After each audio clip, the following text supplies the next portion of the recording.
다카이치 사나에의 316석 압승과 대한민국 야권의 종말 동아시아 대격변의 서막. 여러분, 안녕하십니까? 오늘 우리는 일본 정계에서 일어난 전무후무한 대지각 변동, 그리고 그것이 한반도의 운명과 이재명 대표의 야권 진영에 던지는 서늘한 경고를 분석해보고자 합니다. 일본의 다카이치 사나에가 중의원 선거에서 무려 316석이라는 그 누구도 예상치 못한 압도적인 성적으로 승리했습니다. 이것은 단순히 한 정당의 승리가 아닙니다. 아베 신조 전 총리는 물론 80년대 자민당의 전성기를 이끌었던 나카소네 전 총리조차 도달하지 못했던 경지입니다. 이시바 정권이 남긴 초라한 유산을 딛고 의회 해산이라는 승부수를 통해 쟁취한 이 316석은 동아시아 국제정치의 판도를 근본적으로 뒤집어버리는 거대한 해일의 시작입니다. 이 316석이라는 숫자가 갖는 전략적 의미를 우리는 정확히 꿰뚫어 보아야 합니다. 일본 내각제 하에서 중의원 310석 이상은 이른바 무소불위의 집행력을 의미합니다. 일본은 양원제 국가이지만 하원인 중의원의 권한이 압도적입니다. 특히 3분의 2 이상의 의석을 확보하면 상원인 참의원에서 법안이 부결되더라도 중의원에서 다시 가결하여 즉시 법률로 확정지을 수 있는 절대적 권한을 갖게 됩니다.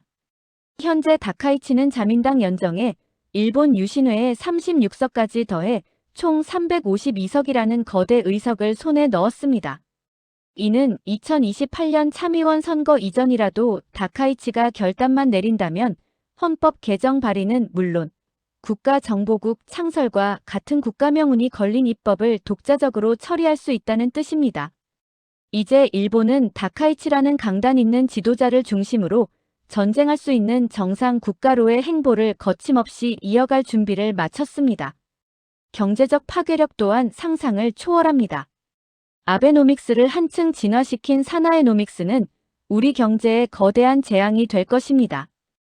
다카이치는 의도적인 엔화 평가 절하를 통해 일본 수출 기업들에게 강력한 가격 경쟁력을 부여하고 일본이 축적해온 막대한 자본을 AI와 반도체라는 미래 패권에 쏟아붓겠다는 전략을 세웠습니다. 이미 대만 TSMC의 3나노 공정 공장을 일본에 유치하며 그 실체를 드러낸 이 전략은 일본을 다시 글로벌 공급망의 허브로 세우겠다는 야심찬 계획입니다. 특히 트럼프 행정부의 핵심 인사인 스콧 베센트와 공조하는 제네시스 미션을 통해 일본은 미국으로부터 차세대 기술 지원을 확약받았습니다. 일본이 반도체 패권을 탈환하고 기축통화국의 지위를 이용해 수출 시장을 장악할 때 그동안 민생과 경제 실패 프레임으로 정부를 공격해온 이재명 대표와 야권은 과연 어떤 대안을 내놓겠습니까? 일본의 경제 보복보다 무서운 경제적 추월이 시작된 것입니다. 외교 안보 측면에서 다카이치와 이재명 대표의 대비는 더욱 처참합니다. 이재명 대표가 시진핑 앞에서 셰셰를 연발하며 굴종적인 태도를 보일 때 다카이치는 시진핑을 면전에서 마주하고도 인권 문제와 대만 문제를 당당히 거론하는 이른바 태토력, 즉 압도적인 강단을 보여주었습니다.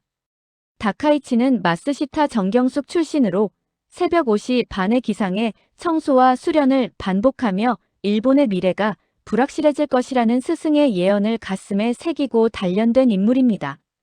워라벨은 집어치워라.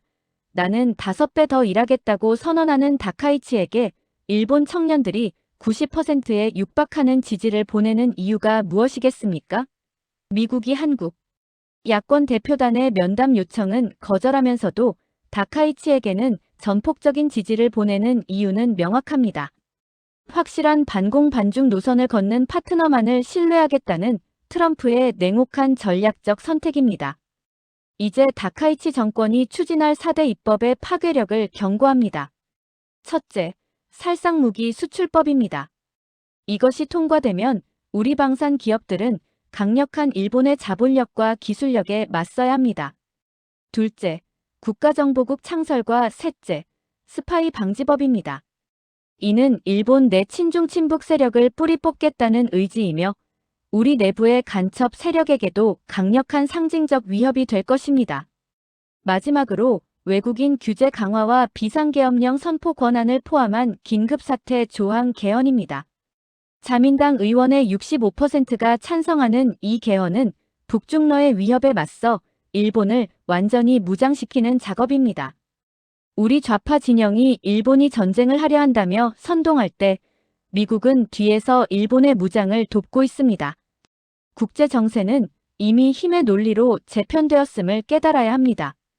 우리는 일본의 이번 선거를 통해 투명한 민주주의의 근간을 배워야 합니다.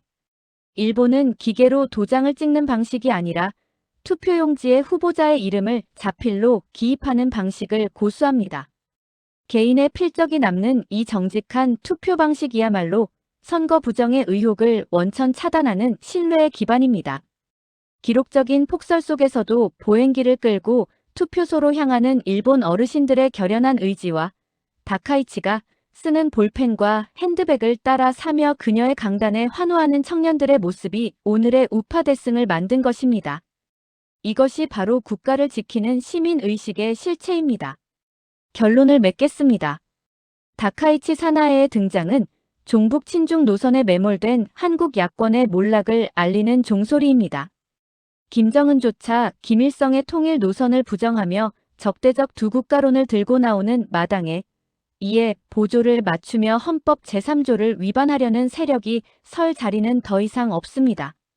미국과 일본, 그리고 대만으로 이어지는 강력한 반중 동맹의 거대한 파도 속에서 홀로 고립된 섬이 될 것입니까? 아니면 강력한 안보와 경제의 토대 위에서 당당한 주권 국가로 설 것입니까? 다카이치가 완성할 강한 일본은 우리에게 더 이상 선동이 통하지 않는 냉혹한 현실을 직시하라고 말하고 있습니다. 거짓과 선동으로 국민을 속이는 세력을 심판하고 우리 또한 압도적인 힘을 갖춘 정상 국가로 나아가야 합니다. 그것만이 우리가 살 길입니다. 감사합니다.